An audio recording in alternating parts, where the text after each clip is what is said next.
Hi everyone, my name is Tara, if you didn't already, and I'm a Christian-based content creator. And if you're watching this, welcome back to my channel, or welcome to my channel. So we're just gonna get right into it. If you read the title, you already know that we're gonna be talking about discernment and, watching for how the enemy uses people and can use us to cause ourselves to stumble, to cause others to stumble, and how he uses other people to cause us to stumble. And I'm doing this thing now where I will pray to God for an idea, for him to speak to me, give me a message to share with you guys.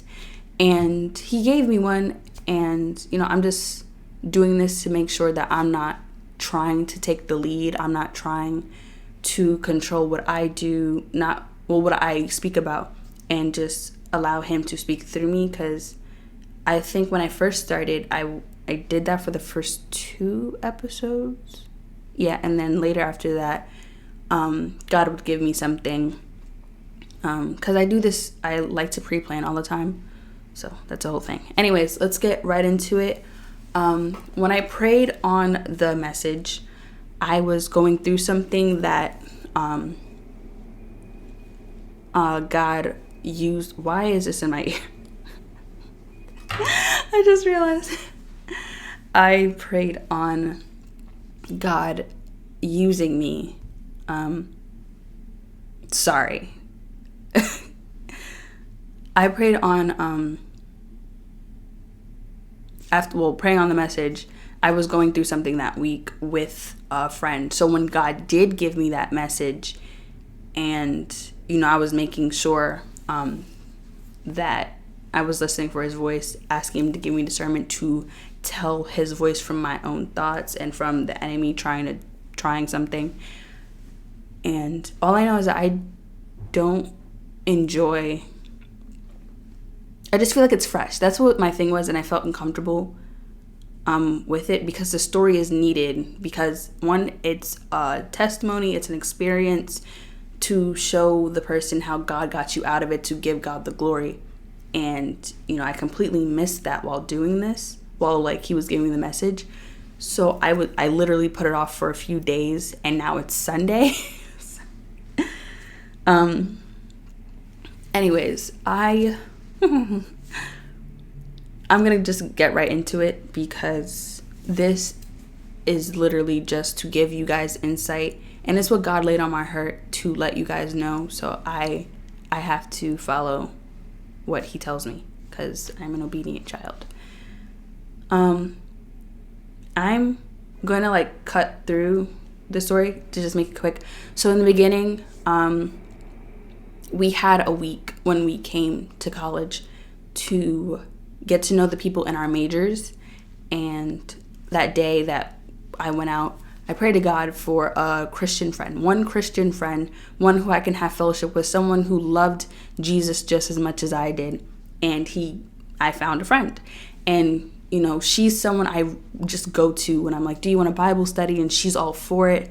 We have these strong conversations, and it's just having someone who's my age, who, they understand the struggles with our generation, and they're just like, I don't follow it, but it's really we just connect. It's just having someone who's your age who loves Jesus as much as you do. And later, in the later weeks, I met another girl when I went to go get something to eat. And, we had a great conversation. And one thing I wanted to do was to definitely share the first time I meet someone that I am Christian. I need you to know that. And so she was like, yeah, I'm Christian too. And we connected. And then those 2 friends, and we met another friend, and we all formed a bond, and we are friends currently, as of today. We are close friends. We go to each other for everything. And with the friend that I met when I was going out to eat, she's the one that this story takes place with. And I have no ill will towards her. I've really come to understand what's really going on and whatnot, but I will get into that. Okay, so she like how I mentioned in the previous episode with having a comfort show and comfort character and how bad it can get, because you can become too idolized, you can become too depend on it more than you depend on God. And how I struggled with that when I was younger. I struggled with it for a few years. I don't remember exactly how long, but it was a very bad worldly attachment that I do not want to go to. And when I came to college, it was something I was like, that's like off limits for everything. And, like if my roommate did it, I would discuss that if it came to it. But because I didn't have a roommate, I was chill. Anyways, so that friend of mine, she does watch anime. But it's not like what I've observed, of course, and what I've really seen and taken in, because I just don't judge just because you watch something or just because you do something or whatever. But for her, I could see that there was more to it, like how it affected me, with me getting hung up over a character that I got attached to dying, and then me staying on it for like forever, and in a way being obsessed with it. And I can see that with her. And my whole thing was, I don't want to fall back into that.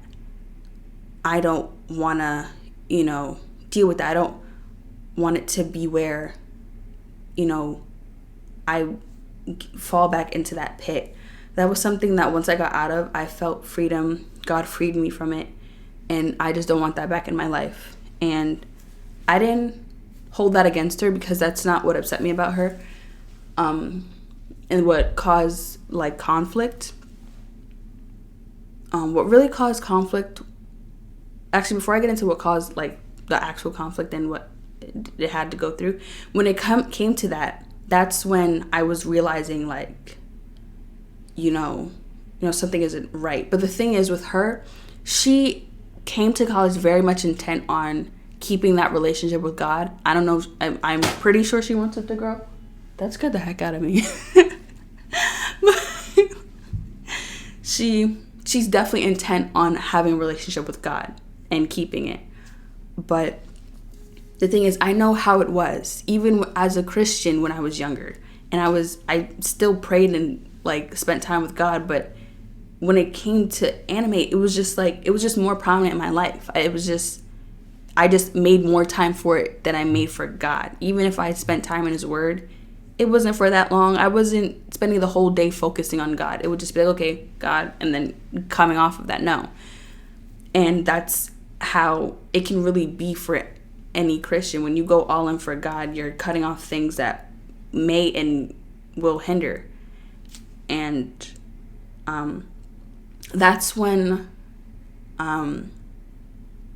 it also came in that like, oh wow, like, the enemy really tried to use her to get me to fall back into old habit. Because one thing that I know for sure is when you make friends, when you have friends, the company that you keep, the way those friends are, is the company you become. And over time, you may exhibit their habits. And what I see is, for some people, it's like, it was in my mind. It is like peer pressure, or like a people-pleasing thing where because your friends do it, you do it. And for me, I know how bad it was for me, but I just don't want it to be where I'm, that's what like our conversations always really stem from, really. And it causes me, like, it becomes like she's enabled, like I start to feel like enabled by her or encouraged to go back into it just because, someone else that's a Christian is doing it. And I don't want that. Don't worry, I'm very much aware that, like, obviously that, like, just don't do that.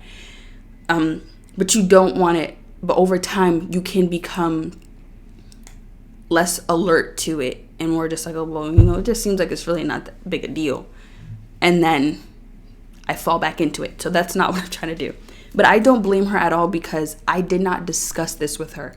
All she knows is that I stopped watching it.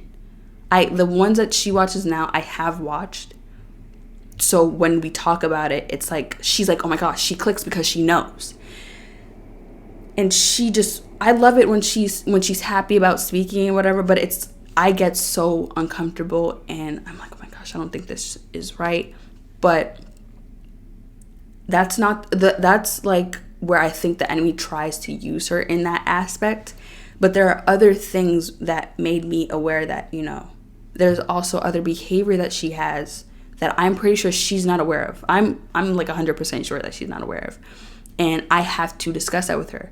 When you have someone who you have conflict with, and especially if they're a good friend, have communication. Communicate with them all the way. Because I did not do that when it came to those specific conflicts. And especially with anime, I did not discuss that. Because I feel like if I did, she would understand. It would bring her attention to it. And a lot of people are like that, where they're like, oh, I had no idea. And then they make an effort to step back and be aware that it may harm you. And this plays into Romans chapter 14, verse 15, which states, if your brother or sister is distressed because of what you eat, you are no longer acting in love. Do not, by your eating, destroy someone for whom Christ died. So I read the NIV version. So the word distress in another version, which I don't remember, is switched for stumble. And it spoke to me because, one, my friend is not aware of this verse, probably. I don't know. But she's also not aware that what she is doing can cause her to stumble. And for those of you who aren't aware of what you do that can cause your, close people to you to stumble, you definitely want to be made aware of that. And even though it's not wrong for what you do, because I do have Christian friends who just watch, the good anime, the ones that, they're slice of life, they don't have, demons and, other bad stuff. Because, even with what you're watching in general, you don't want it to be negative. So, with those friends, they do that. But I've also mentioned how it makes me, but I feel like it's certain anime, but I just stay away from it in general just because, I just don't want to go through that again. But again, even if it's not wrong, it could be completely different for another person because they struggle. So you just want to be made aware of that, and you want to, have discernment with that. Discernment.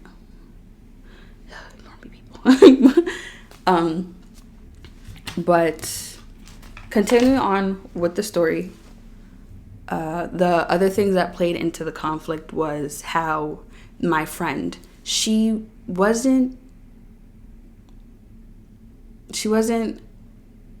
how do I put it?